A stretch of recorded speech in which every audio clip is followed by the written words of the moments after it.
Muito bem, então a pergunta é por que tantos jovens aderido, ou tantas pessoas têm aderido ao movimento calvinista? Vamos por partes, né? Essa é uma resposta bastante complexa, que provavelmente eu não vou conseguir nessa entrevista esgotar todas as possibilidades, mas uma coisa é muito certa.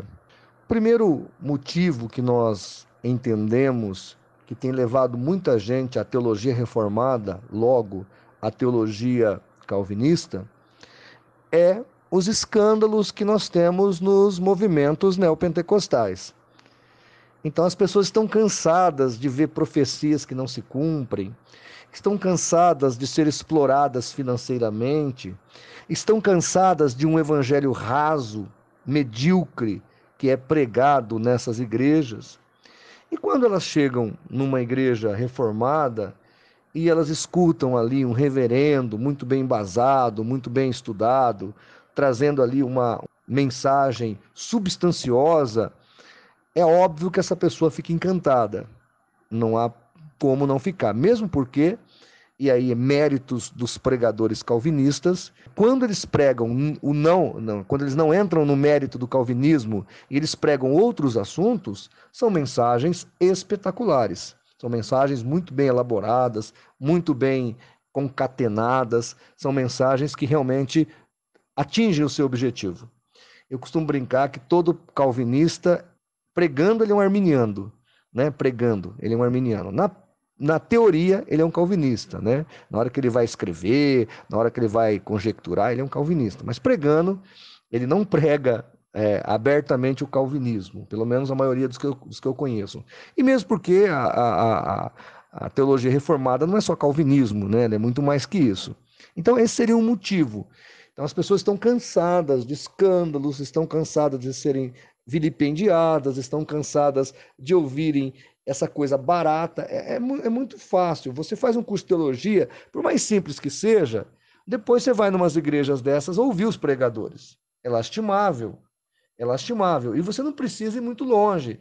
Você tenta ouvir o Valdemiro Santiago, tenta ouvir o Edir Macedo, né? Tenta ouvir o Agenor Duque. Esses caras não falam coisa com coisa, eles não ligam os pontos. Quer dizer, quando a pessoa começa a conhecer a Bíblia, ela fica cansada disso, ela não aguenta esse tipo de coisa, ela quer ser alimentada espiritualmente. Então, essa é uma questão. Uma outra questão que tem acontecido os pregadores internacionais calvinistas sendo bem divulgados no Brasil, como John Piper, né? O Sproul, Paul Washer e outros aí famosos sendo divulgados no Brasil, as suas literaturas sendo fomentadas, as editoras evangélicas mais, digamos assim, proeminentes são calvinistas, promovem a literatura calvinistas, as literaturas calvinistas. Então, essa conjuntura de fatores.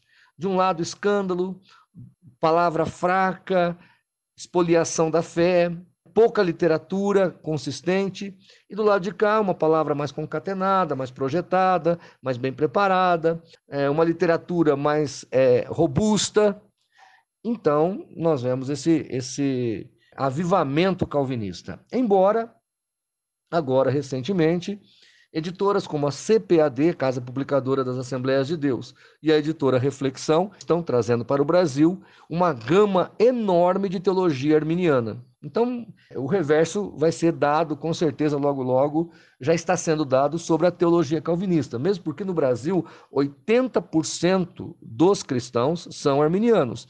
E quando você coloca o calvinismo como ele é, nu e cru, sem enfeite, sem chuquinha, sem adesivos, sem adereços, quando você mostra o vinismo de João Calvino para as pessoas não querem aceitar esse tipo de coisa, né? É totalmente intragável, é totalmente inadmissível a cosmovisão do calvinismo. Eu tenho um texto aqui que diz que é do Rei James da Inglaterra, que ele mandou o pessoal assistir o Sino de Dort, e quando eles voltaram e contaram as decisões da Tulip, né, o fechamento da Tulip, ele disse assim: olha, nem se o inimigo tivesse proposto no inferno um projeto para difamar Deus tão bom quanto esse, ele não teria êxito, de tão assustador que é o calvinismo. Eu digo que o calvinismo já foi rechaçado em 529 no Concílio de Orange, quando a dupla predestinação foi anatematizada, ou seja, foi amaldiçoada pela Igreja. Esse anátema foi decretado nesse concílio, no mesmo concílio que condenou o pelagianismo, condenou também o calvinismo, de João Calvino e de Santo Agostinho, na verdade, né? Então, essa é a questão. Uma outra coisa importante para falar é que dentro da teologia você não escapa de uma das visões. Ou você é um arminiano ou você é um calvinista. Você não é um calviniano, não existe uma possibilidade de ser um pouco de cada coisa, tá certo? Não existe. Você fugiu um pouco dos pontos calvinistas, você já é um arminiano, tá ok? Não tem jeito. Ou você aceita o pacotaço do calvinismo, ou quando você tira uma agulha daquele pacote, então os próprios calvinistas vão defini-lo como arminiano. Então não tem jeito. Quero lembrá-los também que dentro da teologia católica existe essa mesma disputa, esse mesmo conflito, atrito teológico, né? Dentro do catolicismo, o calvinismo, vamos assim, anacronicamente falando, é chamado de tomismo e o arminianismo é chamado de molinismo. Então, mesmo numa religião tão bem estruturada e antiga como o catolicismo, também existe esse problema. Por que estou dizendo isso? Porque os calvinistas acusam os arminianos de católicos. Os católicos são arminianos, os protestantes que aderem ao arminianismo estão aderindo ao catolicismo. Isso não diria nem que é ignorância histórica e teológica, é maldade mesmo, porque qualquer pessoa que estuda sabe que o catolicismo tem também a mesma problemática no seio da teologia católica. Tá? Então, deixar isso claro para os nossos telespectadores e nossos ouvintes a respeito do calvinismo. E eu alerto você que está se iludindo com isso, não entre por esse caminho, porque é um caminho meio complicado e não é muito producente. Eu entendo claramente que o calvinismo é uma heresia, acredito que não seja uma heresia de perdição, ou seja, mesmo a pessoa crendo nesse descalabro, ela pode ser salva. A minha questão é mais periférica, porque essa cosmovisão de Deus gera o ateísmo. E eu me lembro que quando eu estava na faculdade, em 2001 a 2005, fazendo história, eu li Nietzsche, eu tive que ler Nietzsche. E eu li uns 3 livros do Nietzsche, entre eles o Anticristo. E eu observei que a visão de Nietzsche era bem distorcida da fé cristã e fé protestante, porque Nietzsche era na Alemanha. Então eu fui fazer a minha pesquisa depois, posterior, do calvinismo, porque na faculdade teológica arminiana você não estuda calvinismo, nem mesmo o arminianismo, às vezes você estuda. E aí, quando eu fui estudar o calvinismo, eu entendi que o que Nietzsche criticava não é o cristianismo bíblico ou o arminianismo, que também é bíblico, que é o cristianismo bíblico, na minha visão. Na verdade, o que Nietzsche criticava era a cosmovisão calvinista. E isso vai gerar o ateísmo dentro da Europa. A Europa, que há 120 anos atrás era 80% protestante, hoje nós temos uma Europa entregue ao ateísmo, uma Europa abandonada ao ateísmo, 5% de protestantes. Por que isso? Qual é a razão disso? Ao meu ver, essa cosmovisão errada de um Deus que brinca com as pessoas, igual aquele menino pega a lupinha e fica queimando as formiguinhas que ele acha mais interessante queimar.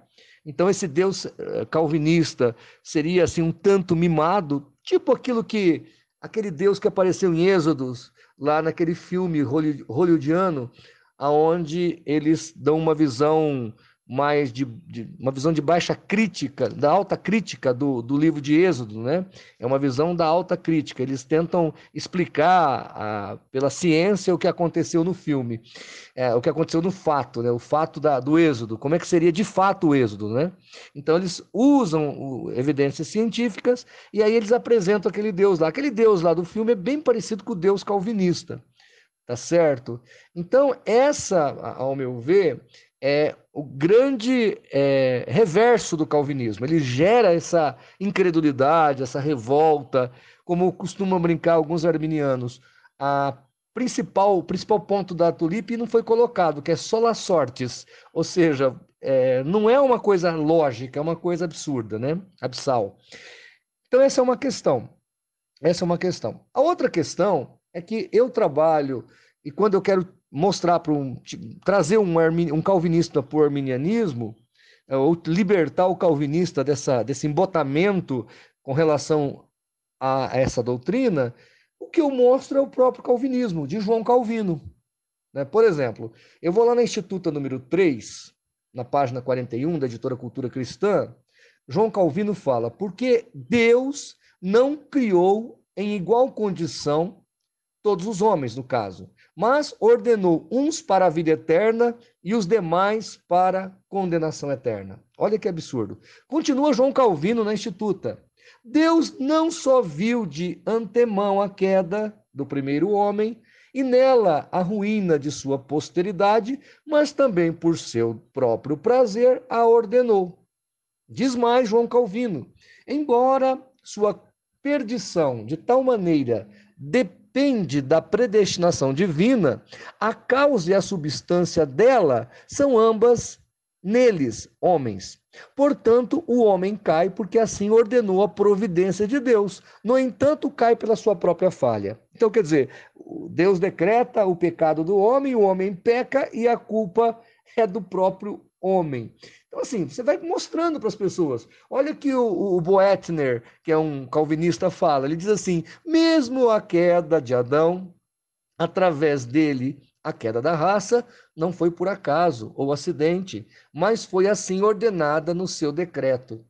Diz Calvino ainda, voltando agora para o Calvino novamente, na Instituta volume 3, sobre a história de um mercador.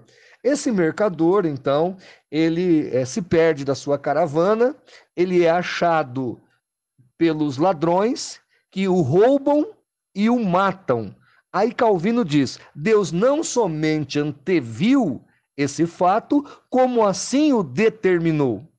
Eu me lembro que os calvinistas ficaram muito bravos comigo, porque quando aconteceu daquela criança que estava tentando atravessar o mar Mediterrâneo e a família dela naufragou e o corpinho do menino foi achado na praia da Grécia, eu peguei a foto da criança e coloquei um comentário embaixo da foto dizendo o seguinte: Deus não somente anteviu, como predeterminou o futuro dessa criança. Então, na ótica do Calvino, aquela família que naufragou e morreu miseravelmente no meio do oceano e os corpos apareceram lá, entre eles do menino, na praia da Grécia, foi um decreto divino, foi pela vontade, o beneplácito de Deus.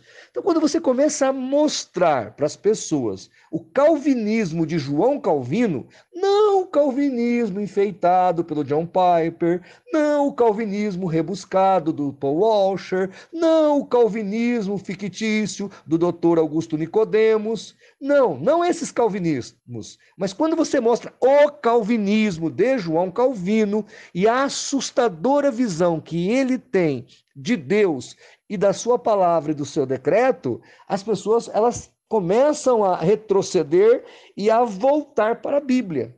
E é importante que o nosso telespectador entenda que até o século IV para o século V, essa visão não é achada nos pais da igreja.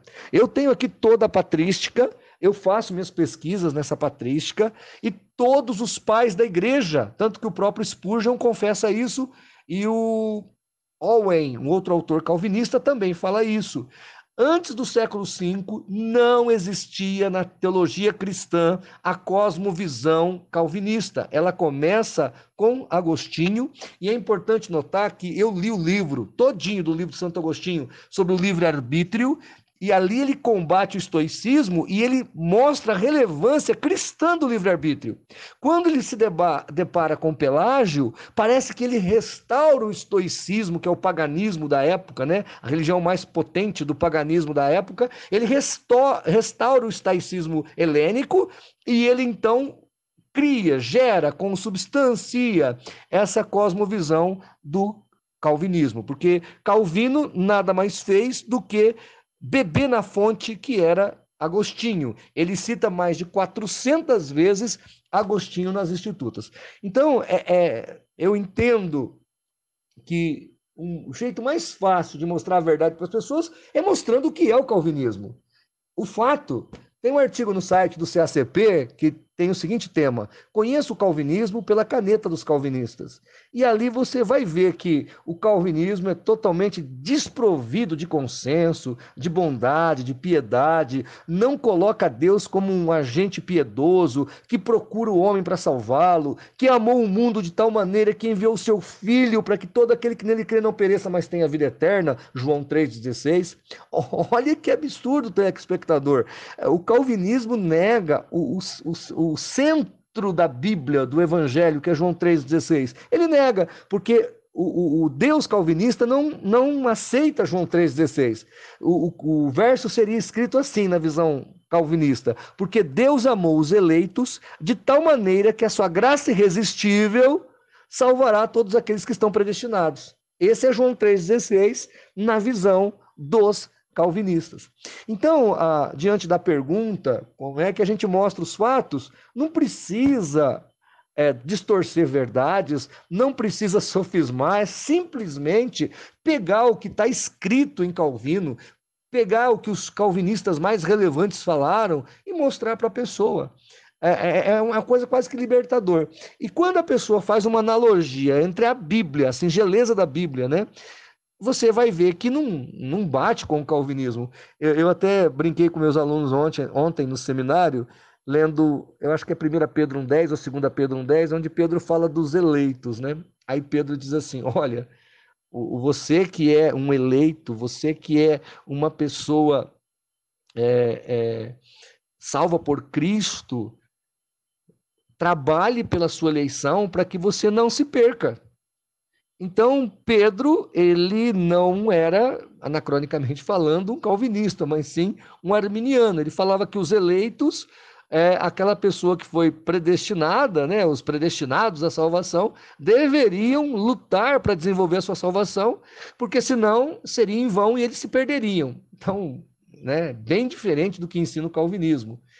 Embora, e aqui eu explico rapidamente esse fato, na cosmovisão arminiana barra wesleyana, porque o arminianismo clássico se aproxima muito do calvinismo. O wesleyanismo é que vai distanciar-se um pouco mais.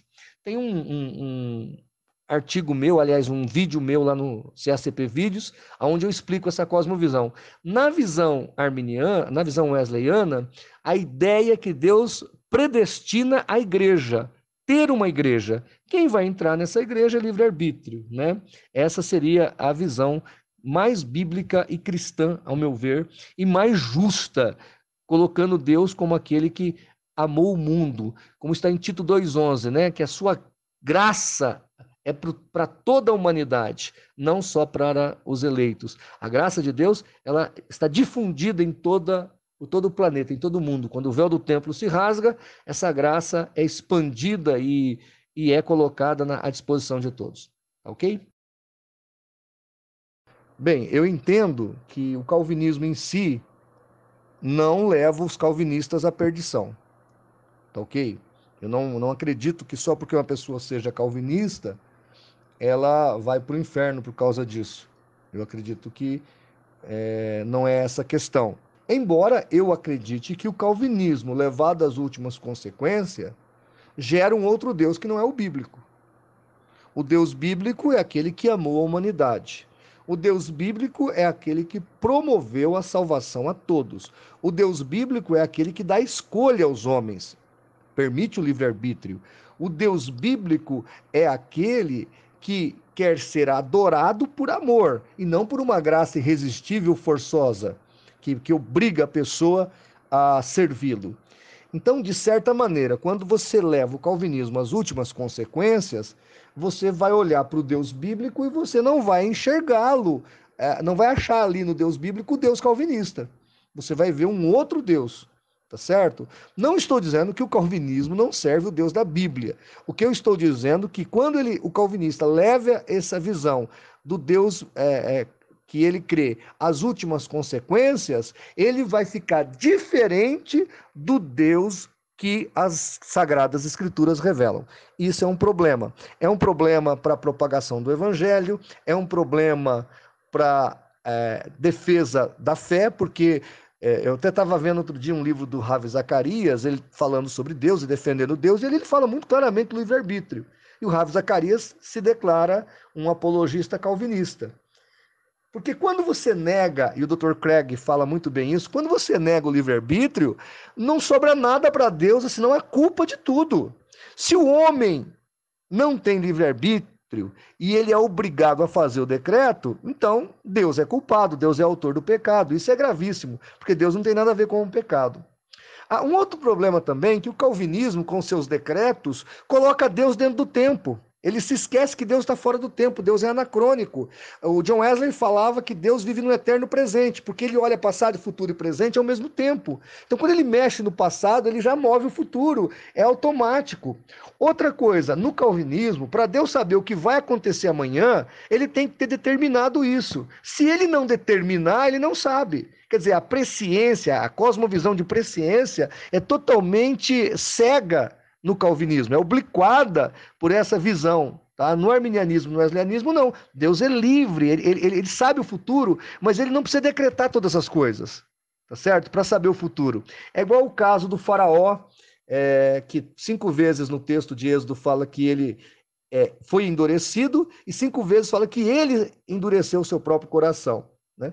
Mas o engraçado é que alguém outro dia fez uma pergunta para um calvinista, ele ficou bastante embaraçado. Se Deus decretou o faraó para poder fazer o que fez, por que depois do decreto ele ainda veio e endureceu o coração do faraó? Teria Deus alguma dúvida que o seu decreto não ia ser cumprido? Então, quando a gente começa a pensar, porque quando você vai para a Bíblia, quando você analisa a Bíblia, quando você vê o Evangelho de Jesus e você vai para o Calvino, você fala: opa, é um outro Evangelho. É um outro Evangelho. As Institutas é um outro Evangelho. Não tem nada a ver com a graça de Deus e com a salvação de Jesus. Então, assim, o que eu apelo para as pessoas que estão nos ouvindo é que elas se apeguem com Cristo, que elas se apeguem com a graça de Deus, que elas se apeguem com a verdade do Senhor e que elas vivam a simplicidade do Evangelho. Muito cuidado com essas conjecturas, com essas elucubrações malucas que existem por aí, tá certo? E que a gente possa viver em paz, no sentido de pregar o evangelho a toda criatura, de viver uma vida de santidade, uma vida piedosa, uma vida realmente de entrega no altar do Senhor, porque isso é relevante, tá certo? E eu acredito que o calvinismo não prosperará no Brasil, essa é a minha esperança, mas sim um evangelho mais maduro, nessa frição que está tendo entre o neopentecostalismo e a visão reformada, que nós possamos encontrar aí um meio termo, um equilíbrio, que os pastores, principalmente os pentecostais, possam ser pregadores mais zelosos da palavra, que os neopentecostais se voltem mais para a Bíblia e que os calvinistas, em nome de Jesus, possam ser mais moderados, né? Aceitar, como eles mesmos falam, o mistério de Deus diante de todos os fatos, que realmente há muita coisa aí que nós não temos como filosofar ou teologar sobre. Então, ter humildade para contemplar tudo isso e fazer o mais importante, orar um pelos outros e pregar o evangelho a toda criatura e a todos os brasileiros. Tá bom? Um grande abraço, foi um prazer estar aí dando esses esclarecimentos e qualquer informação mais acurada, entrem no nosso site www.cacp.org.br.